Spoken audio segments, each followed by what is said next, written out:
دنیا کا number 1 tennis star تھا اور کروڑ پتی ہو چکا تھا۔ پھر ایک ایکسیڈنٹ میں اس کو ڈاکٹروں کی غفلت کی وجہ سے ایڈز زدہ خون لگا دیا گیا اور وہ ایڈز کا مریض ہو گیا۔ بستر مرگ پر اس کے بہت سے مداح خط لکھتے تھے، جن میں سے ایک خط کچھ یوں تھا: کیا تم نے کبھی سوچا کہ تمہارے رب نے تمہیں یہ موذی مرض کیوں لگایا؟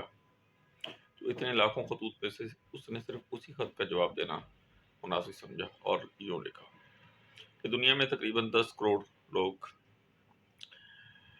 یہ کھیل کھیلتے ہیں، جن میں سے صرف ہزاروں ملک کی سطح پہ کھیلتے ہیں، اور ان میں سے پھر کچھ جو ہیں وہ دنیا کے ایک سب سے بڑے ٹورنامنٹ کا حصہ بنتے ہیں، اور ان میں سے صرف 4 سیمی فائنل اور پھر 2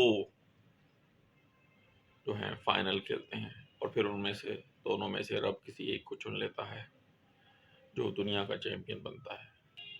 جب رب نے مجھے کروڑوں لوگوں میں سے چنا تو کیا آج میں جب مجھے ایک موذی مرض لگ چکی ہے تو اپنے رب کا گلہ کروں؟